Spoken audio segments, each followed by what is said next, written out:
Welcome to the Spring Sports Showcase. I'm Conor Harley, a senior at Omaha Central High School, and I'll be hosting the event tonight. For those of you who are tuning in right now, Rob Locken was supposed to be in this spot, but he couldn't make it. So instead, I'm going to take some time to talk to you about what's going on with the broadcast, since I am a representative of that group. We just got done covering state basketball. We had a phenomenal fall season and winter season, and we're here right now, and we're getting ready to start covering spring. Only a few sophomores. We have a lot of juniors and sophomores and freshmen who are ready to step up, and they're going to keep the show going into next year. And to be 100% honest, it's a phenomenal opportunity. So if you are at Central and you're interested in joining, reach out to Mr. Boeckman. He can get you in because, there's a lot of great connections that I personally have made through this program. Currently, I'm doing an internship at the University of Nebraska at Lincoln. And in just last 2 weekends ago, I was down there covering the Minnesota versus Nebraska game. And, that is full credit to Boeckman, to Dr. Keith Bigsby, Joe Craig, and anyone else who has helped myself and everyone else get to a point where ultimately broadcast journalism can be a career. And that's not just me. One of our photographers, Garrett Hawkins, right now, he works with UNO Baseball, and he's there just about every other day taking pictures and maybe not getting paid, but networking, creating connections that are going to be able to take him to the next level. So that's full credit to, like I said, everyone who has helped me and everyone else on the crew along this journey so far. I'm in my third year doing it, and it will be my final year on the crew. And once again, I'm just very thankful, Dr. Keith Bigsby, Mr. Boeckman, for providing that opportunity and providing that service, and to extend that out to the Omaha Central High School Foundation, who ultimately are what fund this. And the Generation C members, obviously, who, like I said, fund this, make this all a reality. And shout out to everyone on the crew this year. We have probably the biggest crew we've had since I've been here.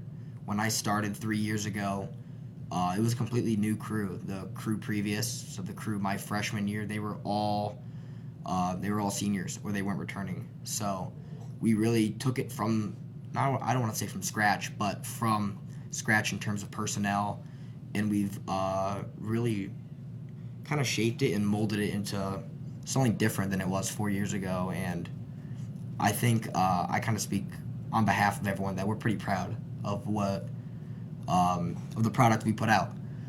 But to get back to the show today, Spring Sports Showcase, first team that's going to be coming in is going to be baseball, the Omaha Central High School boys baseball team. I'm going to be joined by Coach Kreber, and then also Ben Nodes, Alex Farron, two of the seniors on the team. And it's going to be a phenomenal broadcast. We're going to take a quick break, and we'll be back with that portion of the show.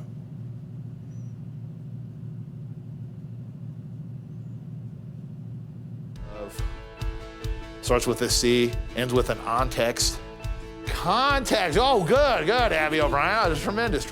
I've been lucky to have had great teachers in my life. My mother was an educator. I think that's impressed upon me the value of having teachers that really liked their subject, knew their subject. One of the things I've sort of always tried to, express is I enjoy the subject. I enjoy teaching it. I enjoy them as students. So I can remember almost all my teachers throughout my, upbringing. Obviously teachers have a big impact on students, and I'm teaching now because of the great educators that I've had throughout my life. I had a great physics teacher. He was so engaging, so clearly enjoyed what he did that you couldn't help but just love being in that environment. If I could do it in a small way, if I can reflect any of that back for my students, well, that really would be meaningful to me.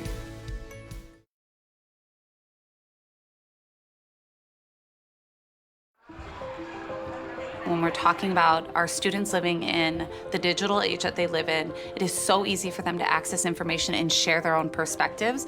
But we've also entered into the era of echo chambers online, where people often surround themselves with others with similar views. And the ability to engage in civil discourse where you're expected to back up the claims you're making with evidence is often lacking. And so helping the students to engage in that discourse, engage in that process of examination in a classroom where it's safe is so important, so that when they go to university next year or they enter, the career field next year, that they're able to engage with people who have different opinions in a respectful way, but also in a way that pushes others to think as well as themselves.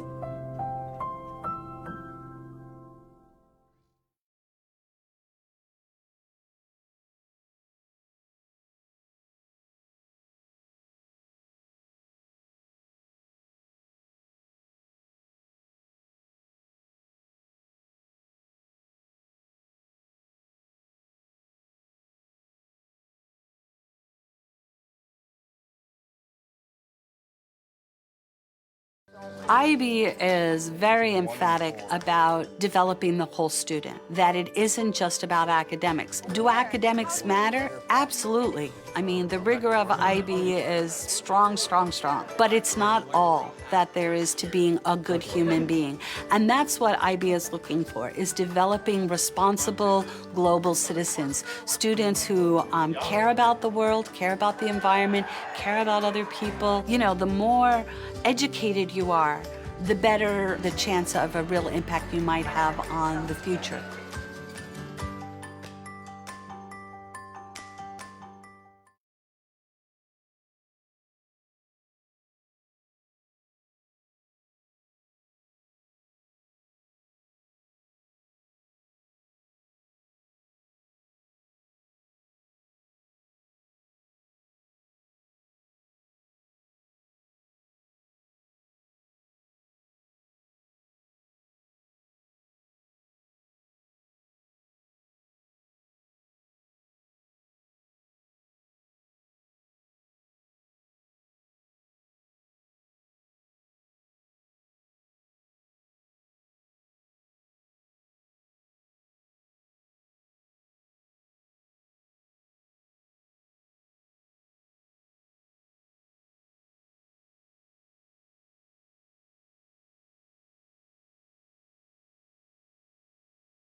I'm Conor Harley, and I'm joined now by the Omaha Central High School boys baseball team, some representatives of their team. We have head coach, Coach Krieber, and then we also have Ben Nodes and Alex Farron. How are you guys today? Doing well, thank you. Doing pretty good. Pretty good.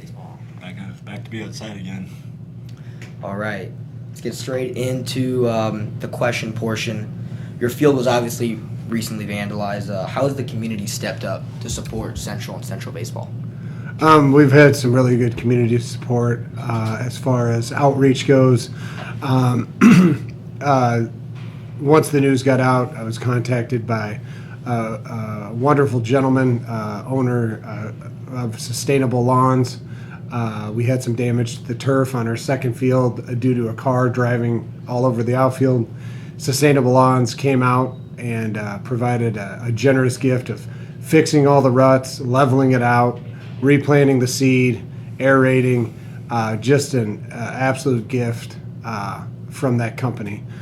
Their owner, Clint, a wonderful guy, reached out to me, and he's looking to partner in the future. So we've just been very touched. Elkhorn South donated $500 to our program to help fix some of the vandalism, and so did Mount Michael. So a shout out to those two programs, pure class. To kind of extend that question to you, Ben and Alex, what has your reaction been to it? Pretty surprised when I found out about it. I know Coach Krieber organized some stuff with the news just to get more of an outreach on that. So it was kind of nice to raise some awareness on that and just let the public know what was going on and just see if they could do any help. And obviously they helped out with us and donated their money and stuff like that. I'm really grateful for our coach, Krieber. He definitely helped reach out and just exposed it, just helped everyone, especially the younger kids. And Coach Krieber, what challenges spring up from having practice and games off of campus? Well, there's quite a few challenges, actually. The distance away from Central is one. It's one of those things like when we do have questionable weather, you can't just, stick your head out the window or walk down several flights of stairs. I mean, the field is 5 to 6 miles away, so it's challenging, especially to try to let other teams know, if our field is playable or, the status of a game. Also, just the proximity and the distance, as far as safety goes, is keeping the field safe. I was talking today about it. We do secure our locks. We have some security measures in place, but we don't have a guard down there. And so it's a public park. And, we try our best, but in the end, it is, the responsibility falls on, just people doing the right thing. Yeah, like you was saying, it's just when I was younger, couldn't drive a car. It was a lot more complicated. Just to get down there you'd have to take the bus or something like that. Now I can drive myself, carpool with people, but it's still kind of annoying sometimes to go after school and have to drive 5-6 miles. It'd be a lot better to have it on campus, but it is what it is. Distance, as a freshman and a sophomore, it was definitely hard to get down to the field, especially with busing. That was okay at times, but it was unreliable. Yeah. Coach Krieber, not to cut you off. Go on. Yeah, and Central Athletics, a lot of other teams practice off-site, so we're not complaining. We're just explaining the challenges, and that extends on to all of our sports. I mean, it is one of those things where it's a challenge, but we're not complaining about it, and we're not using it as an excuse. 100%. Coach Krieber, how do you hold your leaders on your team and your seniors to a higher standard? Well, I don't have to. They hold themselves to a higher standard. The culture over the years and the kids that we've had in our program and the accolades that they've earned academically, athletically, speak for themselves. And so I don't have to police these guys. These guys want to be good. They want to be good students. They want to be good at sports. Want to be good kids. Those are the kids we get, and those are the kids we want. One of the questions we ask, 8th graders coming in is, are you a serious student and are you a serious athlete? If you answer those questions yes, we are 100% supporting and welcoming you. Okay? And so I don't have to do that. And that's one of the pleasures of my job. And I guess the question would then be, Ben and Alex, what standard do you hold yourselves to? I hold myself to a high standard. I definitely am focusing on school and baseball, but more focused on school right now because I have to go to college. I've committed to a school. I've really got to keep my grades up for a scholarship, so I got to keep myself in check the whole time. Yeah, complete agreement. Sometimes it's a little complicated to balance school and athletics, but I've been doing it for a while now, and it's pretty easy. And now, just as a senior, you just try to balance it and check your priorities. And Ben and Alex, how would you describe your experience with Central Baseball over the years? I've had a great time. Like, all 4 years. This one's going to be my last, obviously, but, like, I've had the most fun this year so far. So, yeah. Alex and I have both been a part of Central Baseball just longer than high school. We were also part of it in middle school. Just relationships we built with coaches and just teammates has been amazing. And it's kind of sad to see it be our last year, but I've had a pretty fun time with it. And what would you say has been a standout moment over your now 4 years? Standout moment. There could be a lot. Standout moment. You got any, Farron? Personally, it's one of my games I pitched. It was against South. It was 7 innings. I pitched a full game.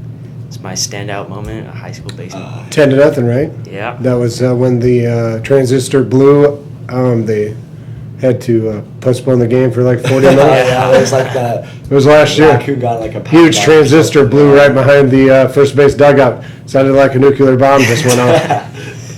And we killed the game for 40 minutes and came back and 10-0. Yeah.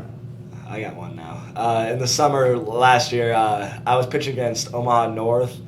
Struggled a little bit in the game before against Millard South. Came back the next day and threw a shutout against Omaha North, so that was pretty fun.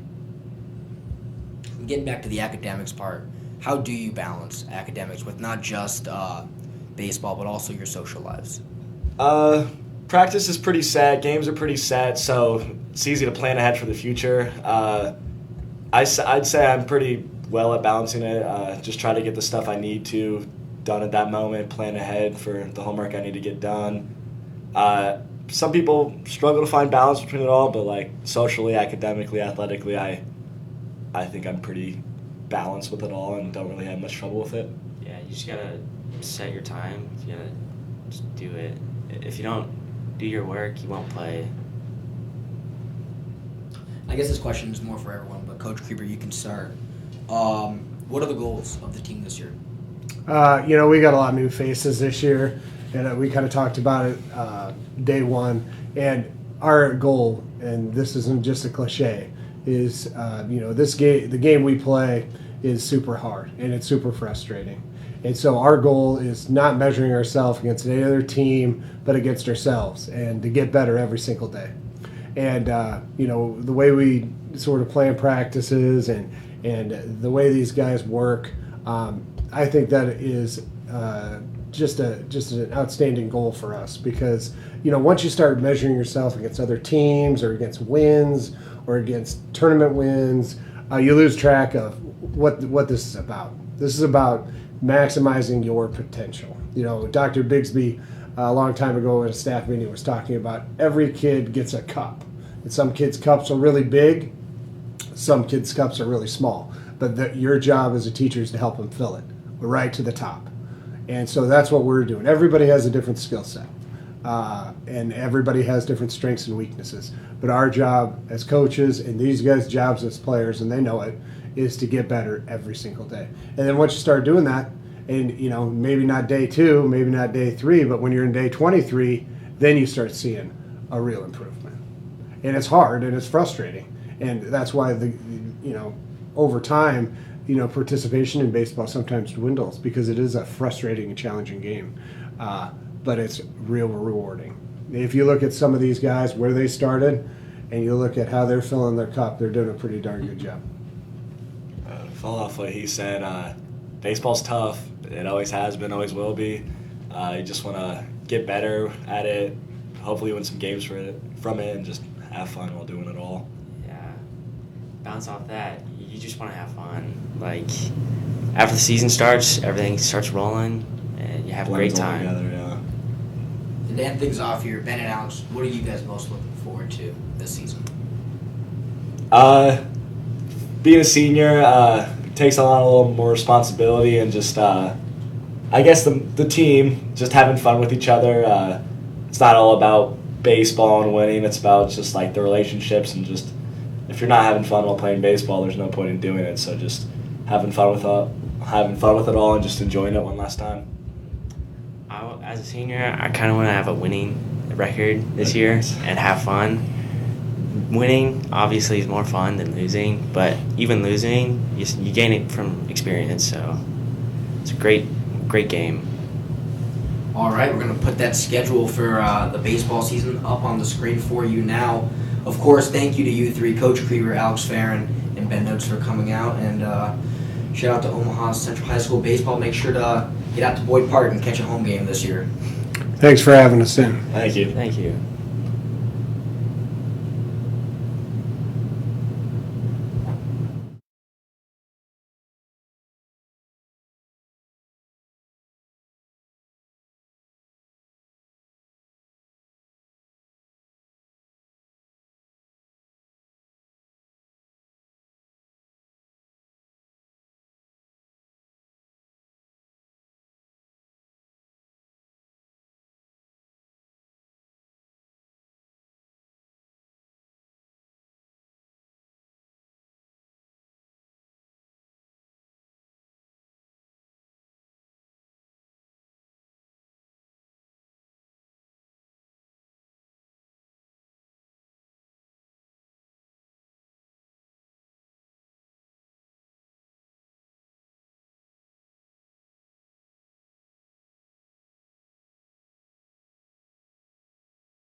Starts with a C, ends with an on-text. Contact. Oh, good, Abby O'Brien. Oh, that's tremendous. I've been lucky to have had great teachers in my life. My mother was an educator. I think that's impressed upon me the value of having teachers that really liked their subject, knew their subject. One of the things I've sort of always tried to, express is I enjoy the subject. I enjoy teaching it. I enjoy them as students. So I can remember almost all my teachers throughout my, upbringing. Obviously teachers have a big impact on students, and I'm teaching now because of the great educators that I've had throughout my life. I had a great physics teacher. He was so engaging, so clearly enjoyed what he did that you couldn't help but just love being in that environment. If I could do it in a small way, if I can reflect any of that back for my students, well, that really would be meaningful to me.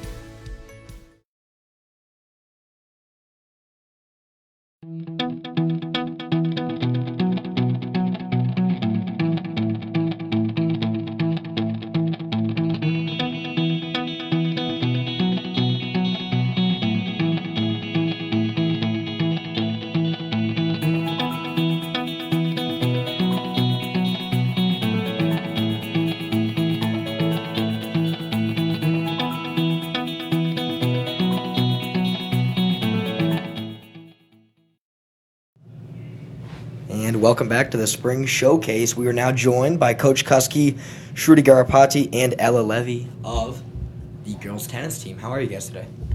Doing good. Good. All right, I'll get straight into the questions now. Coach Kuski, what problems arise from having to practice off of campus? Actually, it's not a problem. We're 5 minutes from here. We're at Dewey Park, and both varsity and JV are at Dewey this year. The campus is not split up. I mean, we were at Coke last year, and now we're all at Dewey together. So 5 minutes from here, it's no problem at all. That is great to hear. Shruti, you're a big part of the IB program. How do you balance your academic and athletic lives? Well, I have like super understanding teachers, and all my teachers this year are super supportive and nice. So any issues that I'd have with, tennis conflicting with my school, they'd be really supportive and help me. And also Coach Kuski, she's also super understanding if I had school stuff. So I think mainly just having supportive adults just really helps me balance it. And to extend that question to Ella, you're a part of the Register at Central, so how do you also balance your academic and social lives? Same with Shruti. I have a lot of amazing staff members. I'm an editor for the newspaper, and I have a lot of amazing staff members and other editors that also help me out when I need it. And with me, scheduling is my big thing. I just work school and the tennis and homework and other things that I have to do. All right, so this question for all of you, what are the goals for the season? I think my goal personally is just have fun, and this is my last year with the seniors, and I got super close with them, so I just really want to have fun and play tennis with them. This is my first year only doing tennis and not other sports, like I did volleyball last year, so I've been really committed to tennis and working really hard at it, so I'm hoping to get a couple wins out of this season. I think my biggest goal for the tennis girls this year is that they remain positive and they have fun, and if we can get some wins, that makes it even better. 100%. Coach Kuski, who are some players that aren't here right now that we should know about or deserve a shout out going into the season? Right. So our number one doubles in JV on the JV team last year were Chloe Reese and Scout Fossick, and they made varsity this year. They were doubles last year. They also played singles. So we're hoping that they are gonna go out this year and really show us, what they can do. So we're excited about that. 100%. And what characteristics make for a good tennis player? Athletic, agility, and actually you have to remember the score. You can't remember the score, that's a problem. So those things, and then staying positive is really helpful. Yeah, definitely just having a good mental attitude, because you're out there by yourself with singles, and it can get really hard to not get in your head. So just being really calm and collected is important. Yeah, and it's also important with being a good teammate, supporting others. Maybe Shruti and Ella, maybe before we leave, what has your work ethic been like in the off season preparing for the tennis season? So I actually have been playing a lot. I take lessons and I do 2 separate clinics. So I've been balancing school and tennis for a while now, it's been a lot, and it's also been hard to kind of stay on top of it when it isn't a season and a practice and I don't have other teammates counting on me. But I've been working pretty hard at it. Yeah, I think normally I usually do a little bit more tennis during the off season, but this year with my school it's been a little bit more difficult. But I'm just really looking forward to getting back into it more this season. Playing, practicing every day. Is there anything you guys would like to add before we get out of here? Well, I think we're looking forward to a really good season. We're hoping for good weather. We had some bad weather last year, so we're really hoping that changes this year. And having the girls all practice in one place brings unity to our team and support. And that's something that when we were separated last year, we just had less of that. And I think we deserve it. 8 years that I've been a coach, we deserve to be all together. So this will be great. We're looking forward to it. Yeah, I think tennis is a sport that has just a really good team, and I think all the girls are really super supportive. So. All right, we're gonna put that schedule on the screen for you guys. Make sure to get out to a tennis meet this year. of course, thank you guys for coming in today, and good luck on what will hopefully be a successful season. Great. Thank you. Thank you. When we're talking about our students living in the digital age that they live in, it is so easy for them to access information and share their own perspectives. But we've also entered into the era of echo chambers online, where people often surround themselves with others with similar views. And the ability to engage in civil discourse, where you are expected to back up the claims you're making with evidence, is often lacking. And so helping the students to engage in that discourse, engage in that process of examination in a classroom where it's safe, is so important, so that when they go to university next year, or they enter, the career field next year, that they're able to engage with people who have different opinions in a respectful way, but also in a way that pushes others to think as well as themselves.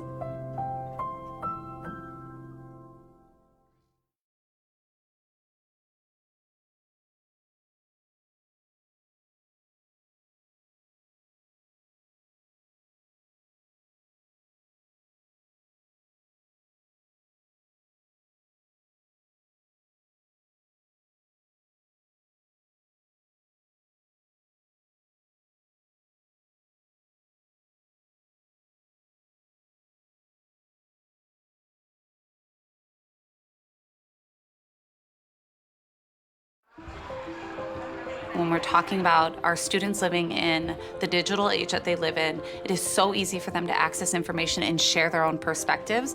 But we've also entered into the era of echo chambers online, where people often surround themselves with others with similar views.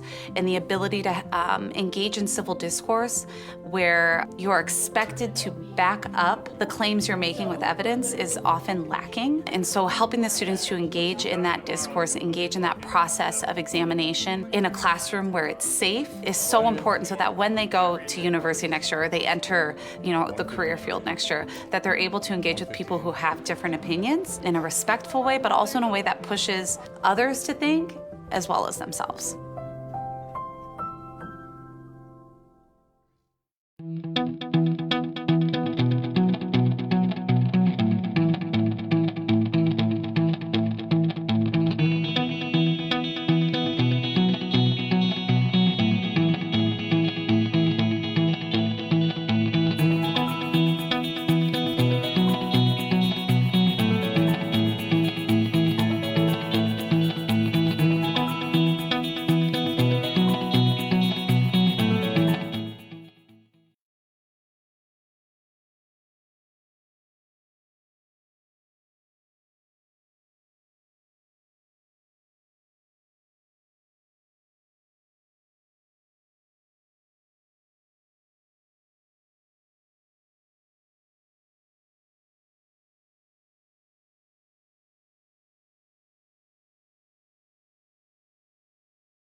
When we're talking about our students living in the digital age that they live in, it is so easy for them to access information and share their own perspectives.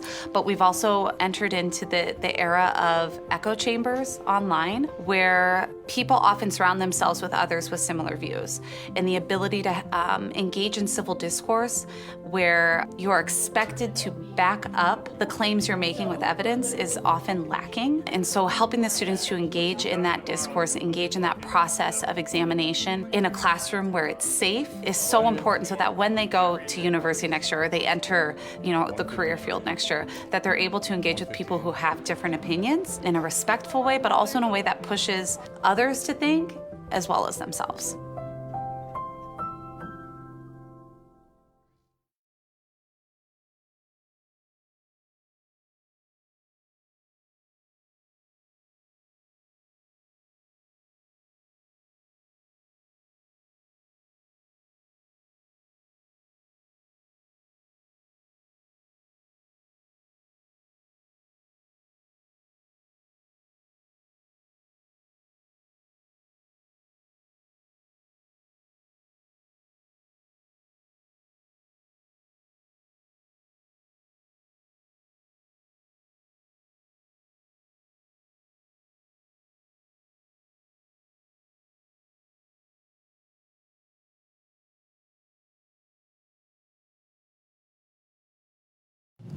Welcome back to the Spring Sports Showcase. We're now joined by the boys golf team and their representatives. Of course, we have head coach Larson as well as Will Parker and Lennon Kiefer. How are you guys today? Doing good. Pretty good. Doing great, but like we were just talking coming into this, before we get to talking about some golf, we just need to spend just a little bit talking about some hockey. Our senior Will Parker was a member of the Club Metro hockey team, state champion Club Metro hockey team, made up of teams, OPS teams, a couple teams outside of, but large contingent of Central players. And well, we should probably let the game-winning goal scorer talk for just a moment. But congratulations, we are extremely proud of you. Yeah, thank you. I mean, it was a great time, a great experience. It's a good group of guys, and it's good as like an OPS team going out there in like a sport that's dominated by non-OPS teams. It was really just a good time and a great experience I've had being able to play this sport. Will, who did you beat? We beat Creighton Prep. Oh, okay. Very nice. And what was the moment like getting that game-winning goal? It felt pretty good. I mean, there was a lot of people there, and we got to play on the big ice at Ralston, so it was super loud, and it was almost kind of just a blur. My adrenaline was going, but it was super fun. It was a great moment, great experience for sure. 100%. Now we'll get into the golf. Okay. Starting off with you, Coach Larson, being one of the many sports that practices and competes off of campus, what are some of the problems and struggles regarding that? It's a big thing with transportation. When you've got kids that can transport themselves. When we're moving the team, thankfully we've got a good enough size team where with the coaches, we can get where we need to go. But the biggest thing being off site is having a good relationship with the courses that we play at. I want to give a huge shout out to Mr. Higby at Shoreline. That's kind of our main home course that we play off out in Carter Lake. He takes care of us on the driving range, practice facility, gets us out on the course. We have Central has a long-standing relationship with him, and it's been really good. So we really, really, really appreciate that course. And the other is Mr. Rice at Steve Hogan Golf Course, formerly Miller Park. That's a little par 3 course up in North Omaha, and I shouldn't say it too loud, but it's one of my favorites, the crown jewel of the Omaha public courses. Mr. Rice out there loves seeing the guys come out, really supports them, and we also have a good relationship with them. So having that relationship, having a good place to go, and having the facilities to work with, our program is very, very fortunate to be able to have those good relationships. Building off that answer there, Will and Lennon, what are your favorite courses to participate at? Probably tournament-wise, Miracle Hills is always a fun one. Field Club, that's me and Will's home course too. It's always one we do pretty well on. Just kind of also Highlands and Lincoln's also a fun one. You get to travel a little bit and get to play courses that are a little different than in Omaha, I guess. Yeah, I mean, I agree with all those. I mean, we get pretty lucky with the courses we get to play, and I really do love Shoreline and Steve Hogan. I mean, it's a great opportunity. Shoreline has a driving range, which not a lot of schools get, so that really helps being able to work on your swing, and they're very generous with the balls they give us there for free. I mean, overall, I think we're pretty lucky with the courses we have, and we get to travel to a bunch of great courses, so it's pretty fun for sure. And Coach Larson, kind of branching off there, what is the number one characteristic of a great golfer? Oh, man. They got to be patient with themselves. We were actually just talking about this coming in, and Will could talk about that, of what happened at districts last year, of things could be going really well, and as soon as you get that one bad shot it comes up, and if you're not going to be able to forget about it and stick with you, that could throw off the rest of the day. I always like to think of it as having a super short memory. You can never, I tell the boys, I don't know how many times during the year, you can never change the shot that you just took. You only can do with what's coming up. So you have to be able to shake it off. What's done is done, and make it better. So if and you go out there, and these guys have competed with so many different types of players. Some of them have just a great attitude, they get after it. Some I call them club thumpers, where if they're frustrated, they're throwing their clubs, they're swearing, they're not good people to compete with. you get in your head like that, it's a miserable time out there. Thankfully, I think throughout the years that I've been working with it, we've had some really, really good level-headed players who are able to handle all of that. And when you're out there, we have a team that we're working with, but it's you taking the shot. You're the one setting it up. You're making it happen. And if you can't shake off the bad things that come, because it's always going to happen, if you can't shake it off, you're sunk. So that's the biggest thing, having that positive attitude and outlook. And thankfully, the guys sitting next to me, they've done some growing, they've done some maturing, and that's become a part of their game. That's who they are. I guess extending the question to you two, what characteristics make you a good golfer? Yeah, I mean, I'd for sure say, it really it's all mental. I mean, we can all hit good shots, but it's what are you gonna do when you hit the bad shots, because that's gonna come. So it's really however strong you can be mentally on the course is directly gonna reflect on your score that day, because you're never gonna have a perfect day out there, but it's really just bouncing back, forgetting, and overcoming those challenges that you might have out there. Yeah, I also say confidence is a big role with that, as you have to have a lot of confidence when you're stepping up to hit your shot. You can't be thinking bad about your shot. You have to have a lot of confidence, and that's what creates those good shots. Now, Will and Lennon, when did you guys start your golf career? And kind of walk me through what has led up to now golfing at Central. Yeah, so I started my sophomore year. I was gonna play baseball freshman year and then quit right before because I was doing some summer travel hockey, and then COVID happened and I didn't get a chance to golf or anything. So I officially joined the team sophomore year, not as a great golfer or anything, just something to do. And I kind of came into this community, met a great group of guys who welcomed me, and it really is it's a great environment to learn a game that's really intimidating, but to learn it for free or cheap, learn it for super cheap, and basically just get to meet a bunch of friends who encourage you to play this really hard sport. I've learned so much, and it's kind of been like a gateway. Central Golf has been a gateway into what's kind of like an obsession of mine now. Yeah. Yeah, I'll agree with that. I started playing freshman year officially, but I've always played my life just with family members. But yeah, I mean, Central has just gave me a lot of traits with being patient, just on and off the golf course, and it just taught me a lot of important things and made a lot of good friends. Now, final question. What is it like preparing for tumultuous weather? And obviously, the elements can sometimes be difficult since you're all outdoors, out on the course. So how do you prepare for that? Well, I'll have the boys answer first, but speaking of weather, these boys are sacrificing one of the most gorgeous days to be inside. I mean, this is how much we love our Eagle broadcasting team and love everybody out there. I'm just kidding. No, it's weather is certainly something that we have to do. So I don't know, what do you guys do to battle this? Yeah, I mean, it's hard. There's no way you can directly just avoid it. I mean, you're going to be playing. Every year we have a tournament in some miserable conditions. Last year it was pouring rain, 40 degrees at Miracle Hills, and you're putting through puddles and you're soaking wet.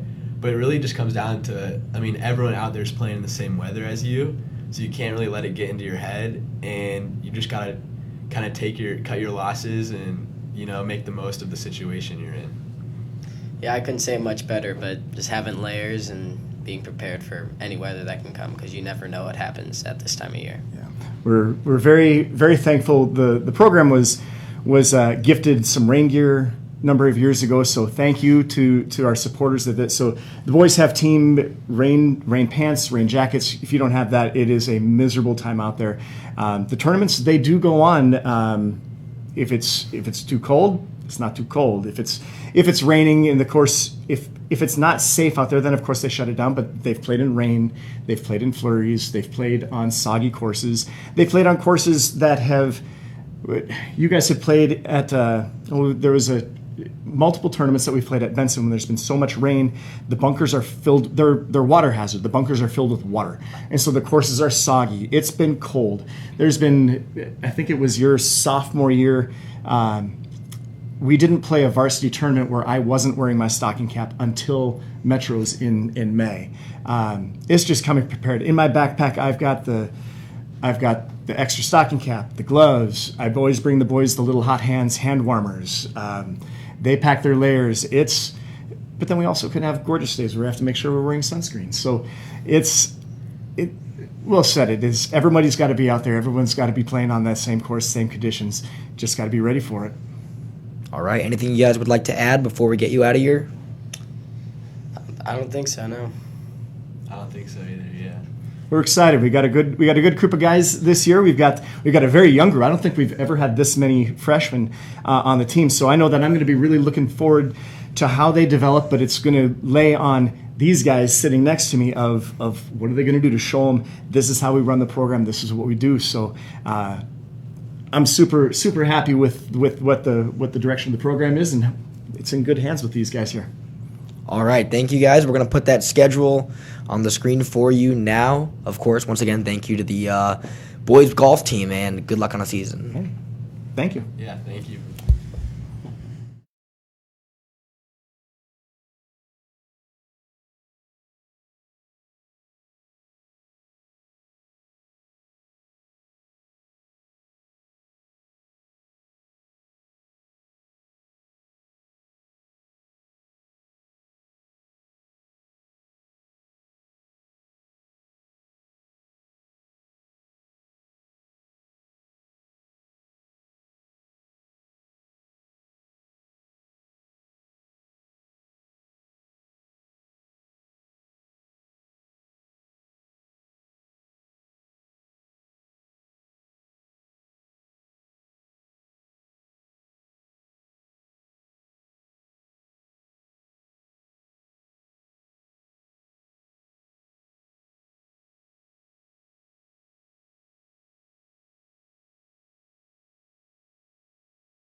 When we're talking about our students living in the digital age that they live in, it is so easy for them to access information and share their own perspectives. But we've also entered into the era of echo chambers online, where people often surround themselves with others with similar views. And the ability to engage in civil discourse, where you're expected to back up the claims you're making with evidence, is often lacking. And so helping the students to engage in that discourse, engage in that process of examination in a classroom where it's safe is so important, so that when they go to university next year, or they enter, the career field next year, that they're able to engage with people who have different opinions in a respectful way, but also in a way that pushes others to think as well as themselves.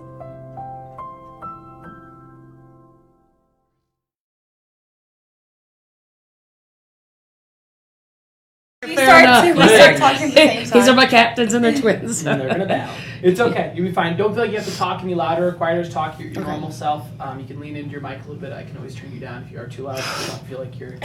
Can mute you too. Yeah. That's good. That's good. You should probably have that problem, right? Not an issue. All right, so we got that on.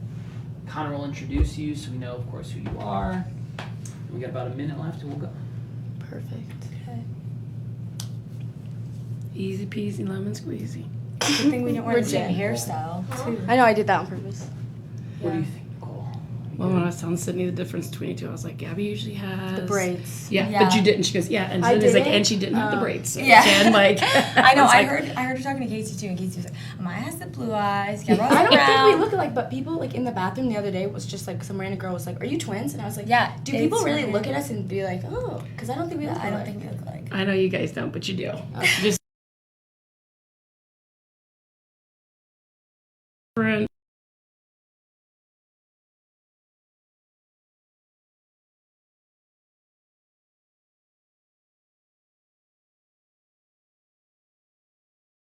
Welcome back to the Spring Sports Showcase. We're now joined by the girls soccer team, a new face, Coach Jen, new to the head coaching job, and then also Amaya Garrett and Gabrielle Garrett. How are you guys today? Great, thank you. I'm great. All right, we'll get straight into the question portion. You've been with the program for several years, but this is your first year leading the team. What's it like to be in charge? Look, I feel blessed and grateful that I had the opportunity to be part of the program for the last 2 years under Jose. Brought me in, and I'm just really excited. You know, as players, we develop our own plays, and then we get coached differently. I'm excited to implement my spin on things and how I coach, which is just a little bit different than Jose's. So I'm just really excited to see where we can take the program. And that kind of leads me into my next question. What changes tactically are we going to see, or do you not want to reveal that before your first game? Well, I won't give you too much, but something that you will see for the first time is we have an all-female coaching staff. And not just all-female coaching staff. We have 4 Division I soccer players on the staff. So Sydney Trotter, Sam Foster, and then Maddie Verschure, and obviously Casey Denton, right? So we're bringing a powerhouse of female energy to this, so these girls can't make excuses. They've got to make resolutions this year. But we're 4 different personalities and dynamics, so the girls are going to have you more options to learn from and understanding. So another thing we're going to do that's going to be different is our benches are going to be, we're only taking 18 on varsity. Last year we had 24. JV's only taken 16. So again, and they think they had 22 last year. We're trying to build a program, right? So it's not just you show up, you come try out, you're going to play at some point in time. So that's where I come in, where I want to put Central on the map. Central girls soccer, it's about time. We've only made it to state one time in 30 years. So that's where we're looking to do, is change the game, literally. So one last thing that we are going to do is, since I've been here, we've never practiced with varsity and JV together. So we are actually going to practice together, right? So other kids can get looks, or for this and that, we can scrimmage against them. But again, so I get to know the JV kids. I didn't know many last year because we didn't train together. So I want to know all their names, right? Because again, they're going to be feeders when these guys graduate. They're going to be stepping in. So just another thing, just trying to build that bond of a program and a team. And now for Amaya and Garrett, what is it like to have been in the program for so long, but now being seniors and being viewed as, you were leaders for a few years now, but now being the top dogs on the team? Well, coming in my sophomore year, it was a big change from club soccer to high school. And I think high school just showed me like a new love for soccer and a new passion. And now as an upperclassman, I just really want to show that like love and passion and like instill that into the underclassmen, especially this year after like the rough season we kind of had last year. Yeah, I agree. I feel like we've had like very fun 2 years. Like it's been a great community, like great mindset, great group of girls who like really want to have fun. But I feel like this year as a captain, I kind of want to take on a more like serious role, and like I think it's important to have that fun aspect of the game because that's so important with like community and like building a good mindset for everyone. But I feel like the more serious you are and the more everyone is taking it serious, like we can be able to compete with the big schools and the big teams, and I feel like that's really important this year. I feel like Amaya and I and the team in general have really tried to like outside of like before the season started have really worked hard to, like Jen said, build the program and just really stay focused doing things outside. So I feel like we're ready to go. Bonding the team, right? We're going to play as a team, not as individuals. You'll never win at soccer if you play as individuals. So it's about investing in each other, believing in each other, stepping up and battling for each other is kind of where we're at of building that. So, and these two, it's on their shoulders, right? I told them this year, look, the word fun is in fundamentals. We'll get that done and we can have fun doing it, but when it's time to show up and do work, that's where we're going to be. So. All right, that is great to hear. You guys have great answers. What has it been like building the culture now? Obviously, we mentioned it before. First year as the head coach. What has building that culture kind of been like so far for all three of you? I mean, it's been easy for me. These guys have stepped in. I made them captains in November as soon as I got hired. Them and I was like, you guys are in control. This is your train. You guys are driving it. Where do you want it to go? I think after Jen kind of like made us captains, or they called it like temporary captains in November, we kind of like took the reins and we just started really getting in contact with everyone and the girls and just really being strict on our conditioning, and like last year we had like a weird season, and then like our preseason we didn't have a lot of things planned, but this year we got on top of the ball. We started our indoor like open field at the Croc, and then we had like an indoor league, and we like were runners up in that league at the end. And yeah, we just became like really strict with everything, and we just wanted to like have a really good preseason this year. And I think because the team, like Casey Denton said the other day, like our team is very old. We have a lot of juniors and a lot of returning seniors, only a few sophomores and freshmen. So because we all know each other so well, we're just trying to keep that bond going into this season. And I feel like because we know each other so well, I think that will reflect off and on the field. Yeah, absolutely. Walk me through the college recruitment process. You're obviously both going to North Dakota State, so just walk me through what that was like and getting to go and play together. Yeah. Well, basically our 8th grade year, our club coaches were just like started telling us to look at programs and like making lists, and they continued to have that conversation with us in our freshman year. And we started looking at programs and researching, and we started getting emails from different programs. So we're trying to figure out where the best place would go to our college ID camps, because that's like the first step to get your foot in the water. But then obviously that was kind of cut short due to COVID, so we didn't start going to college ID camps till the summer after our sophomore year, and that kind of started the whole process. And yeah, I feel like it was a little bit delayed, so it was just kind of stressful and kind of felt like we were behind, even though we were only like sophomores about to be juniors. It just, everything felt pushed back because coaches were still looking at those upperclassmen trying to fill their teams, fill their rosters. And so it was really just the summer before our junior year where we were like grinding a bunch of camps, like almost every weekend in June and a lot of weekends in July, just trying to like go to different colleges and see what we like best. Not necessarily if that program was looking at us or if we were even considering that program, but just seeing, oh, I like the facilities at one place, and oh, I like the coaching staff and their philosophies at another. We were just able to narrow down like what we liked personally, and I think Amaya and I were trying to go with this separately with our recruiting processes. We didn't want to be swayed either way just by what the other one likes. So yeah, we kind of went by that separately, and then just, I don't know, we're trying to go on our own path. We never really said that we wanted to go together, even though I feel like it was kind of in the back of our minds, but we never really said that and just really focused on what each of us wanted. And then, do you want to talk about Allison? Yeah, and then specifically for NDSU, our assistant coach saw us at a college ID camp that our club hosts, and then she got in contact with us separately. Like, it wasn't together, it was super separate. And we got on a call with her, and then we ended up talking with the head coach, and we went on a Zoom with our mom, and then we set up our unofficial visit, and we kind of just fell in love with the program after that. And the culture, we watched practices when we went, and it was just really nice to see it in person. Yeah, I think one of the biggest things is that they were also trying to like rebuild like us. They're trying to rebuild and like get a fresh start. They have 10 2023s that they're bringing in, so it's kind of like a whole new season for them as well. And I think we're excited to be going to a school that really is ready to build up their soccer program, and just another school that was looking at Amaya and I together. That's really important. We've played together our entire life, so I feel like we don't want to stop that, and we're excited for the next 4 years of that. NDSU is very lucky to have these two. This is one heck of a package deal, and they're going to build that program.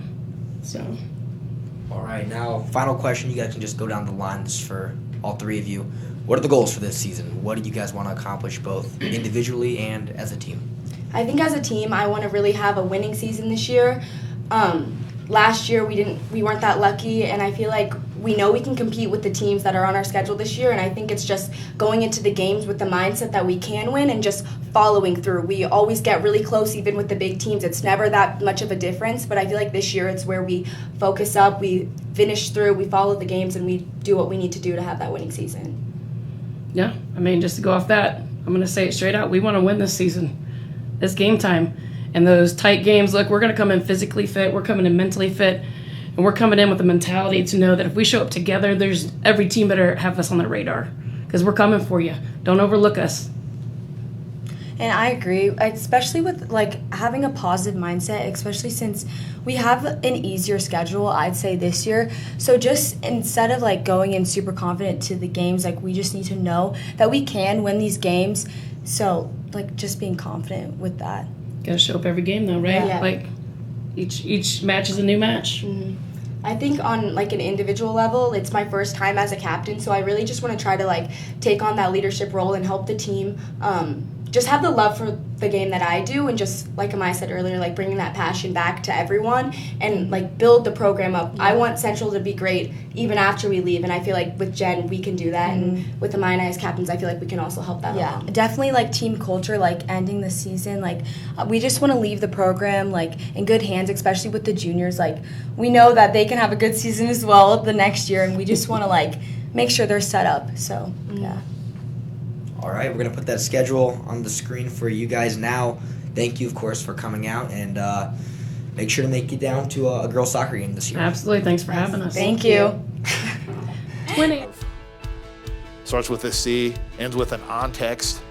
Contact. Oh, good, Abby O'Brien. Oh, that's tremendous. I've been lucky to have had great teachers in my life. My mother was an educator, and I think that's impressed upon me the value of having teachers that really liked their subject, knew their subject. One of the things I've sort of always tried to, express is I enjoy the subject, I enjoy teaching it, I enjoy them as students. So I can remember almost all my teachers throughout my, upbringing. Obviously teachers have a big impact on students, and I'm teaching now because of the great educators that I've had throughout my life. I had a great physics teacher. He was so engaging, so clearly enjoyed what he did that you couldn't help but just love being in that environment. If I could do it in a small way, if I can reflect any of that back for my students, well, that really would be meaningful to me.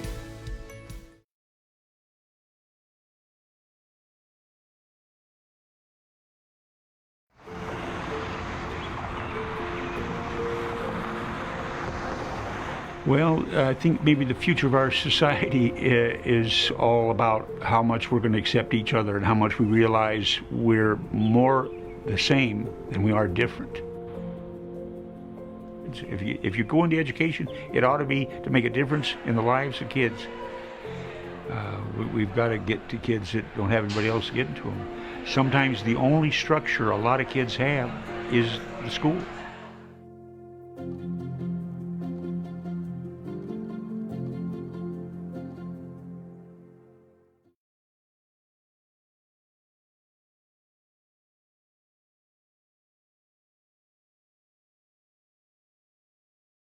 We come from different places. To push past anyone standing in our way who say, "You're not good enough. You can't afford this." We stare down the challenges and we tell them yes. Yes. Yes. Yes, I can. We come together with maverick spirit, with hope, With determination. with passion. We build up our community. Somos familia. Because our community is part of us. And we are a part of something bigger than ourselves. We share one goal: to change To change the course of our lives forever.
Well, I think maybe the future of our society is all about how much we're going to accept each other and how much we realize we're more the same than we are different.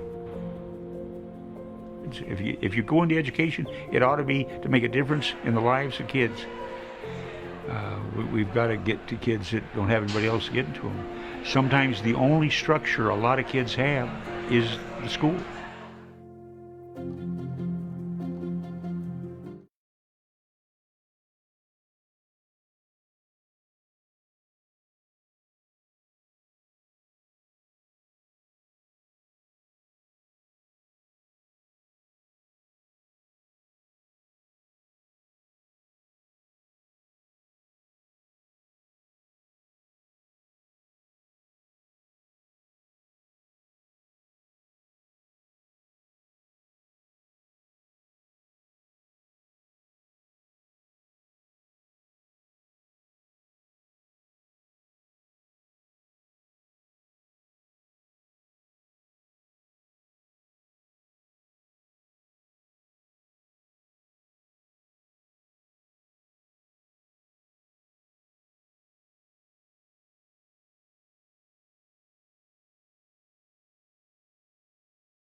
Starts with a C, ends with an on text.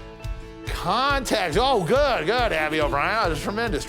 I've been lucky to have had great teachers in my life. My mother was an educator. I think that's impressed upon me the value of having teachers that really liked their subject, knew their subject. One of the things I've sort of always tried to, express is I enjoy the subject, I enjoy teaching it, I enjoy them as students. So I can remember almost all my teachers throughout my, upbringing. Obviously teachers have a big impact on students, and I'm teaching now because of the great educators that I've had throughout my life. I had a great physics teacher. He was so engaging, so clearly enjoyed what he did that you couldn't help but just love being in that environment. If I could do it in a small way, if I can reflect any of that back for my students, well, that really would be meaningful to me.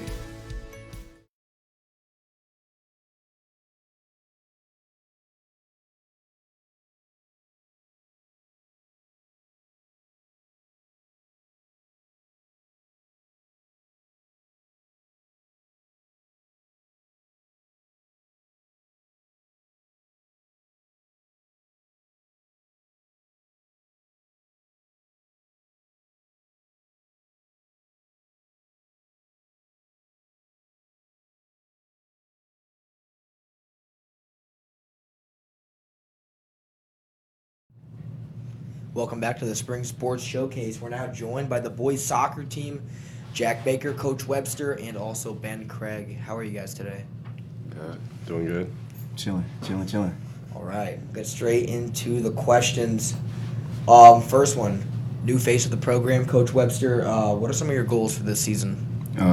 Some of my goals for this season is to obviously implement a new culture, change the culture, bring a lot of energy. Obviously, people who know me and people who see me coach, they know what I'm about. I bring a lot of energy. And not only bring energy, but bring positive energy, right? We want to bring positive energy. We want to try to change the culture. And I'm looking to get some wins. Simple and plain. I've been geeked since I got the job, and that's all I've been looking for. I've been looking to get some W's. So, I'm pretty excited. All right, what are your guys' goals, Jack, Ben? I'm really just coming to work, do my best and all that. It's really ultimately the end goal always is Morrison. That's what you always work for. You always work as hard as you can to end up at Morrison State. All right. For sure, and we got my fault. We got some seniors, and we all got the same goal in mind from the first meeting, right? We all got the same goal in mind, just like Ben mentioned. We want to get to Morrison. It's right down the street. Why not? All right, Coach Webb, what have you been doing to try and implement that culture? Like, what has that been like? So I'm big into fitness, right? I'm big into making sure your body is right, making sure your mental is right, and just making sure your mind is right and your body's in the right place in order to play this game, right? And to train at the level we want to train at, and play the games at the level we want to play at. So one of the things I implemented right away is weight training. Whether it be light weights, plyometrics, or whatever, body weight, I did implement weight training, and we had a lot of people show up to the weight room during the off season. So at some point, at some point in your career, if you want to play at a high level, you got to implement some type of weight training. That's one of the things I did. Also, another thing I did was make sure I reach out to all the players, especially the returning players, because just because I'm a new coach, you don't want anybody walking away and saying I'm not playing for that guy. And you want to show them. You want to be transparent, and you want to show them who you are first and foremost, right? And you want to be the real you at all times. And I think I've done that, and I think that's why, not only did I get the returning players back, but we had 100-something kids at tryouts. I mean, they all came based off energy. So if the energy is positive, you can shake the room. And obviously, you played for Central and then also collegiately. So how is that experience going to help you be a great coach? So in my playing days, playing here and playing at Midland, I think I've been in just about every situation as a player.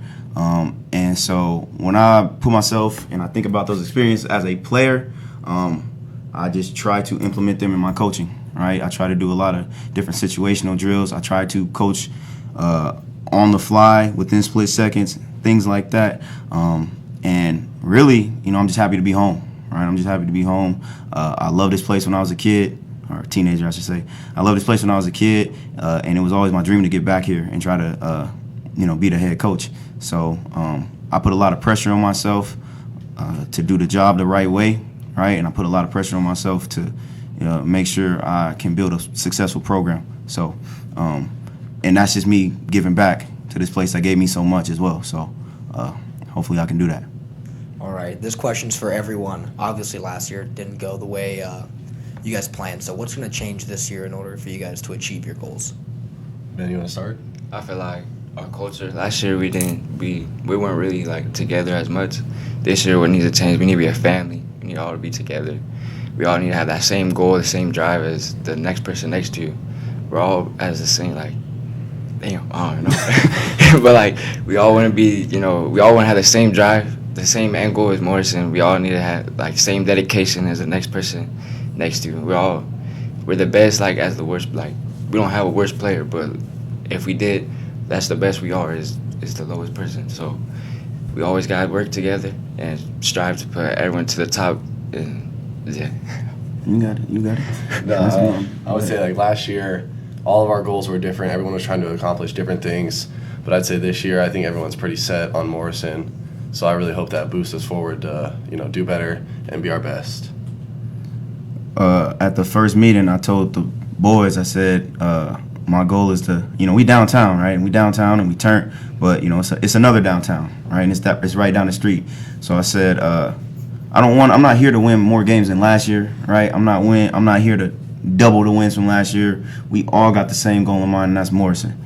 So I told them if they don't have the same goal in mind as everybody else in here, then they need to get out. When we shut the door, nobody left. All right, we got a couple people with me that stayed in that room. So when I watched film from last year, when I talk to the boys from last year, because I'm a players coach, I like to get their opinions on things. They tell me what's on their mind, right? And they're transparent with me because I showed them how transparent I was with them. Like, they know what's on my mind just by the look on my face. And sometimes when they down, I go right to them. So as long as we can be transparent, as long as we can be open with each other, and one of the things that we got to do is celebrate each other, right? No matter if you're the top man on the roster or if you're the bottom man on the roster, right? You got to be happy, right? And you'll never win if you don't clap for others, right? So like Jack said, like Ben said, everybody they said last year, and I can't really speak to the team last year because I was at King Science, but they said everybody, for the most part, some people last year had their own goals in mind, and it wasn't necessarily a team goal or it wasn't family oriented. One of the things that I think I've been doing well at practice is keeping everybody involved and making sure whatever I say applies to everybody, right? Not just one individual, not just two individuals, but applies to everybody as far as us reaching our goals. So I think we're pretty family oriented, and I think for the most part we've checked our egos. For the most part, even me, right? Coaches, every coach got an ego. They won't sit here and tell you that, but they got an ego. And I think I put the right coaches around me, and I think that every day after practice, we talk about what went on, talk about what we need to do, and I think my coaching staff reflects what my team looks like too. All right, and that's important. Representation is important as well. And so as long as they feel comfortable coming to us, talking to us, I think that same end goal, being at Morrison, is going to stick. So, yeah. Jack and Ben, what does it take to be leaders for this team, and what are your expectations upon not just yourself but your teammates? I would start with being a leader is being one with the team, making sure everyone's I would say in line. You want to make sure when you're with a team, you're bringing the team up. You don't want to, if you're putting anyone down, it's not a team. And then my expectations for being a leader would be you're always a good example for others, a good role model, and just always working with the team, bringing everyone up, never down. Yeah, and this year our team, a lot of them are young. We also need to teach them their way. We've been here in this team for a long while. We know how varsity is, how fast the pace is, and all that. We just need to teach them and give them the same knowledge as what we got to give them to them, and yeah, so they can strive to be better than they are. And And obviously you guys dropped a few games last year. Gretna up to a West Side up 1-0. How do losing those games and rankings from media publications. How does that serve as motivation going into this year? Well, obviously, I would say it's motivation because we're like the underdogs. Last year we really played not up to par, but I would say that's motivation because they're overlooking us. Everyone's overlooking us. So I would say for us to be better, we need to surprise everyone, and I think we will surprise everyone, and just come with a big punch, knock it out. Yeah, we really are like the underdogs this year. I feel like last year it was really upsetting to lose those games when we had the lead and going into the half having the lead and ended up losing those games. It really hurts. Like we were always better than what we are, like than we were last year. We showed it against good teams that we could play against them, and then we showed against bad teams like we weren't like ready. Like we were all inconsistent. We need to be consistent this year and always be giving 100% every game. We would go into a half, give it 100, and then the second half we wouldn't really, put in all our full effort the second half. Like we would like slack off the second half. But that can't happen this year. We need to keep going and give it 100 all 90 minutes of the game. Yeah, I'm just gonna say something. Last year I think we played to our team's level to a certain point where, like, honestly, that's unacceptable. We really didn't bring our own energy, but this year I think we can definitely make changes and bring what we have. All right, that's all I got for you guys. Anything else you guys would like to say before we get out of here? I just want to say these two seniors did a good job with the interviews. They was kind of worried and whatnot. But then one more thing that I'm going to say is that what you hear them saying is what we're preaching every day at practice, right? Being happy for others, taking young players under their wing because this is their last year, right? This is their last year. And what I told all my seniors is I said, don't let anybody who hasn't been here for the amount of time that you've been here ruin your senior year. Whether that's a freshman or sophomore goofing around before practice or goofing around before the game, I'm a player's coach, so you check them. All right, none of the discipline should have to get to me before you say something if you're gonna lead this team. And another thing is also, like I said, we family oriented. When we do good things and it's positive, we're all gonna clap for each other, right? We're gonna be happy for each other. When it's negative, we're gonna pick each other up, right? And that's the same thing I told my coaches, right? We're not gonna rip a player or tear a player down without building them up in the same sentence, right? And that's tough to do, and it's tough to think about while you're mad and you're hot and it's in the moment. But that's one of the things that I want to implement as well. Like I said, we're a family, and we're trying to bring some good energy. But I want 11 dogs on the field at a time, and all the dogs got to eat together, right? Ain't gonna be no one alpha, no one ego. We all got to eat together. And right now we hungry, and right now we starving. As you can see, Jack said we were the underdog. Ben said we the underdogs, and we take that as disrespect. The top 10 rankings came out, and they sent it to the group chat, right? And the only way you get respect in this league is if you earn it, and that's what we're working to do. And we got to go to practice. All right. Thank you, guys, and good luck on the season. We're going to put the schedule on the screen for you now. Make sure to get out to a game. Once again, thank you, guys.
When we're talking about our students living in the digital age that they live in, it is so easy for them to access information and share their own perspectives.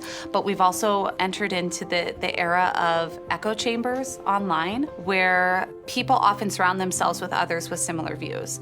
And the ability to engage in civil discourse where you're expected to back up the claims you're making with evidence is often lacking. And so helping the students to engage in that discourse, engage in that process of examination in a classroom where it's safe is so important, so that when they go to university next year or they enter, the career field next year, that they're able to engage with people who have different opinions in a respectful way, but also in a way that pushes others to think as well as themselves.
And welcome back to the Spring Sports Showcase. We're now joined by the girls track team. We're representing them. We have Coach Trent Lodge and then also Juliet Eckler and Alsafa Akalil.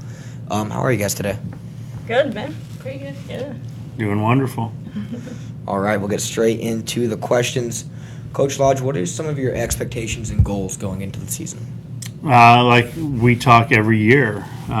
We just had this talk yesterday in practice, but our goal is, I told them that the track is an ultimate team sport. Yeah, we have kids out there running the 100, the 200, the 400 individual events. We got relays. But our whole goal is to score as a team. So everybody out there is participating maybe in an individual event, but we're still working together as a team. So our goal every year is to get as many of these girls qualified for the state meet. That's how we score points, and that's how we do well when we get to that championship season, I call it. And kind of building off that, how do you get to that point? What type of work ethic is required to get to state track? Track is work. We got a tough district this year. We have to go out to Kearney. We've got some tough teams that we're going to have to compete against. So it takes the work ethic right now. And we have a good number of girls out, which is kind of nice. We're kind of rebounding from the COVID years, and the more girls we have out, they push each other. Okay, it's more competition within our team because we're limited on the number of kids that we can take to meets, put in events. But the more girls we have, they push each other, they work together, and then by having more girls, we can.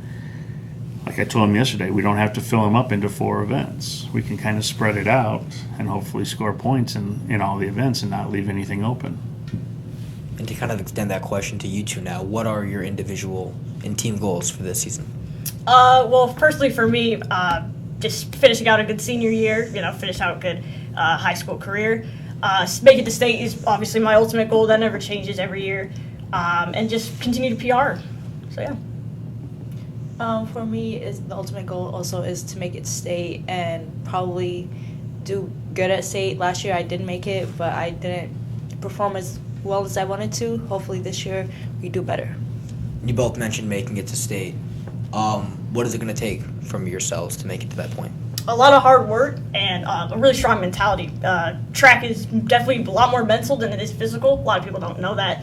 But it takes probably more like 80% mental than like 20% physical. So just mentally being strong. I'm obviously there. I feel like physically been working really hard this summer and the fall. So just mentally being prepared. For me, it's basically showing up to practice every day, putting in the work every day. Even if we don't have practice, outside of practice, making sure I work out multiple times a day. And team bonding. I love my team. They're my biggest supporters out there. And I'm their biggest supporter, so hopefully. So I'll add to that. Juliet's a senior this year, so she really missed out her freshman year. My assistants have done a great job. The assistants I have on staff are great. Coach Hunter has been working with our sprints and middle distance kids since September, which really gives them an edge for those kids that don't have a fall or a winter sport. He's been out there working with them, and we can see that improvement. And this is the first year that we did a winter track series. College of St. Mary has a brand new indoor track facility, so a lot of our sprinters and middle distance kids have already been competing in some indoor meets, which kind of gives us a leg. We're ahead of where we have been in the past years because of Coach Hunter and the dedication that these girls put in.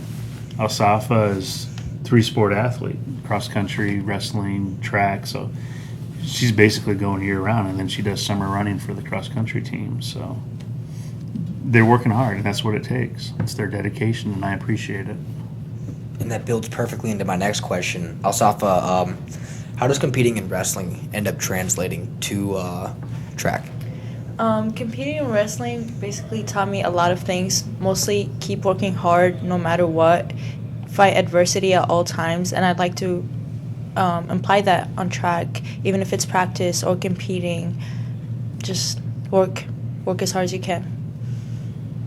Phenomenal. And Juliet, what have you done to be to feel more prepared for this upcoming season? You touched on it a little, but what has been your workload like going into the season? Yeah, so I would say maybe a week after the season ends, I'm already back out on the track, working out, mostly focused on my strengthening, strength training, just so I can stay in shape throughout the summer. And then what Coach Lodge said, Coach Hunter's done a great job getting us out early in the fall. Last year we started in October, and we probably had almost every sprinter go to state because of that, but showed up all the way back in October. So that definitely shows, on table, the results show if you come out earlier than if you come out maybe more right now or in the winter. So for me, it's just coming out and then obviously being consistent and then showing up to practice every day. Coach Lodge, how would you characterize this group that you have this year? It's a lot of new faces this year. And like we discussed this week, we had our 2 seniors that graduated last year were basically all of our points for state last year. So these girls here and the younger ones, we have a lot of freshmen and a lot of sophomore are going to have to step up and fill those roles. But I feel good. It's a great group of girls, and we've had a really good first week of practice. They're all supporting each other. They're pushing each other at practice, and that's what we want, and that's what makes us a better team. All right. Anything you guys would like to add in before we get out of here? I'm looking forward to the season. Like I say, it's the weather plays a lot of it. We had a good first week. We've been outside 4 of the 5 days this week. Next week looks like a decent week also. So as long as we can keep getting outside, getting our work in, we'll be okay. All right, we're going to put that on the screen for you right now, the schedule coming up for the track team. Make sure to get out to a girls' track meet that Central will be participating in once again, thank you guys for coming out today, and good luck on your season. All right, thanks for Thank having you. us.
When we're talking about our students living in the digital age that they live in, it is so easy for them to access information and share their own perspectives. But we've also entered into the era of echo chambers online, where people often surround themselves with others with similar views. And the ability to engage in civil discourse, where you are expected to back up the claims you're making with evidence, is often lacking. And so helping the students to engage in that discourse, engage in that process of examination in a classroom where it's safe is so important, so that when they go to university next year, or they enter, the career field next year, that they're able to engage with people who have different opinions in a respectful way, but also in a way that pushes others to think as well as themselves. IB is very emphatic about developing the whole student, that it isn't just about academics. Do academics matter? Absolutely. I mean, the rigor of IB is strong, strong, strong. But it's not all that there is to being a good human being. And that's what IB is looking for, is developing responsible global citizens, students who care about the world, care about the environment, care about other people. You know, the more educated you are, the better the chance of a real impact you might have on the future.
Welcome back to the final segment of the Spring Sports Showcase, and we're now joined by the boys track team, Coach Lloyd, Andrew Brown, and Ian Young. How are you guys today?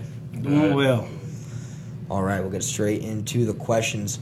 Coach Lloyd, obviously you're coming off a historic year in 2022, very successful. How does that impact this year? How does that impact your mentality? Well, it gives me an idea of what we can do. We'll be a little bit younger this year than we were last year, but there are kids in the program that's returning this year that know what it feels like to be a part of a program, and was around the atmosphere, and I usually say like the energy of what it took to be a pretty high caliber team. And so we're going to try to reinforce some of those same elements and bring back that energy this year and see where it takes us. And Andrew and Ian, obviously you guys were both a part of that team as well. So how does being a part of that team help you going into this year? It just lets you know like everything that you need to do in practice and at the meets, like encouraging each other, like everything you need to know to get the thing done. Yeah, you already know what it takes to be successful, so all you have to do is recreate that, or at least attempt to recreate that this year.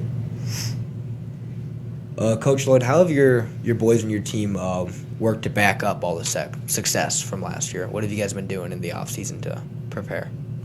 Well, some guys like Andrew play basketball, but I would say for a kid like Brown here, he after the season was over, he had a pretty successful campaign in summer track, running for his club track team. He actually picked up triple jump in the summer and became a 45'10" triple jumper, which would have probably placed him in the top 4 or 5 in state last year. And he got to work on the 400-meter hurdles during the summer, so that's a little bit longer hurdle race than the 300s. For most of our group, we had a group of boys who did not participate in winter sports. We kind of started doing conditioning around November, just to kind of get off to an early start. It's a good time to work on some basic stuff. And so it's that kind of stuff that will help us going into the year for the most part. How important is it to have multi-athlete sports? Multi-sport athletes? Like Andrew. It's very important. I think in just about every high school in the country, every coach wants the better athletes. And usually, that's usually just a certain group of kids that maybe possess like true athleticism. And so I would say any coach wants the best athletes in the school to be able to be out for their sport. Because usually if you got athleticism and then you can learn and marry athleticism to technique, you're going to get a pretty good athlete. And so multi-sport athletes are very important here. A lot of times in track and field, you depend heavily on football guys. You want basketball guys. In some cases, those guys, some of your better football players and basketball players are going to be your better sprinters and jumpers. Cross-country guys, sometimes soccer kids, we just happen to be the same season. You got kids that have the stamina and things like that to be good distance guys. And obviously, like throwers, lineman types, and sometimes good wrestlers, strong kids make good throwers and things like that. Basketball players probably make good jumpers.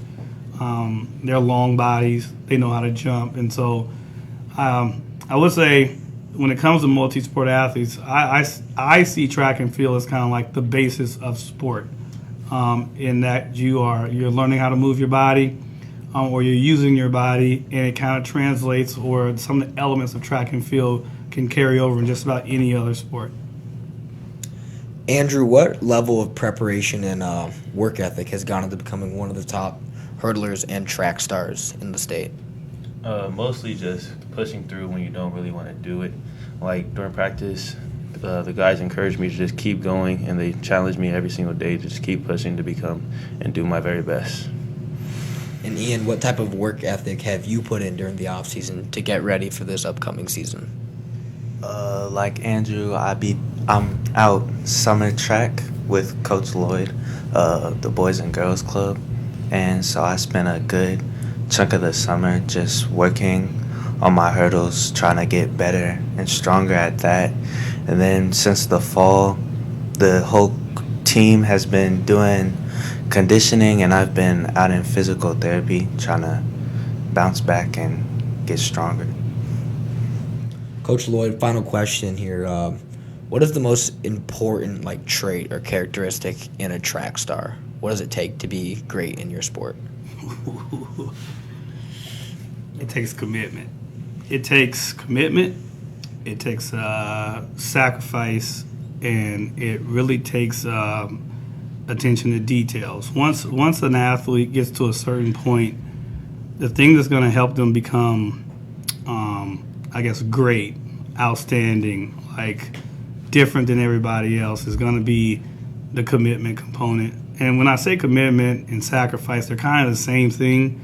It's do you go out Friday night when you know you got a big meet like conference or districts or state, or do you save that energy and you stay in the house and that takes a level of commitment. It takes sacrifice. I would say beyond those things, though, I would say goal setting. Track is just like build one goal, reach that goal, set a new goal. But they got to be reachable. And what I've seen, and I think even like working in the team we had last year, I was able to see the kids that really like put in the work and built off the energy of the other kids around them. And they came every day. They come every day. They rest. They don't expound too much energy messing around. Those are the ones that tend to be the most successful. I mean, I joke around sometimes and we say, you are what you do. Or like we had one meeting on my first year as a coach, and I came in, I told the kids champions do champion stuff. I didn't say it like that, it was a little, but champions do champion stuff. So to be a champion, you got to do a little bit that other people won't do. So. And how would you describe the group of boys you have this year? Well, we got guys like these two. They're so I'll call these guys vets, even though Andrew's just a junior. Ian's a senior. He's been in the program a while. And so we have a mixture. We're not heavy on the seniors this year. We're a little green, so we have quite a bit of new, young faces on the team. One thing about track and field is each year somebody always surprises you. There's going to be somebody on this team that I had no thought of in December who's going to probably come and show up and probably make it through districts or state. Overall, we're kind of in a rebuild this year. We are sitting on a 300-meter state hurdle champion. We have young potential like Isaac Ackerman went to USATF and won 15-16 boy division in shot put. Ackerman was also placed at that meet in the summer in the discus, and so for a sophomore, Ackerman's kind of like on the good side of a curve, and so we're looking to see him do some amazing stuff as well. Ian here was a state qualifier, and so our hurdle group is probably going to be the heart of our group in terms of our strengths. We're kind of rebuilding on the sprint side after losing Lloyd and Truitt. But for the most part, I think hurdles are going to kind of take the lead. Sprints will be developing. The throws, we got a solid young guy, and we got we got quite a few guys in there, and so we'll be looking for. Hopefully, someone's going to merge there. What I missed distance, we returned Tate Grobber, and Tate's in his senior campaign, so we're going to be looking for Tate to. I think his goal is trying to get under 2 minutes in the 800. Maybe even provide some help on the 4x4, and I don't know if Tate's going to go up to the mile. And we got a nice group of young, long kids in our distance group right now. So hopefully we'll get some of those guys going and see where it takes us. All right, that's all I got for you. We're going to put that schedule on the screen for you now. Make sure to make it out to a track meet that Central will be participating in. Thank you guys for coming out today. All right, thank you.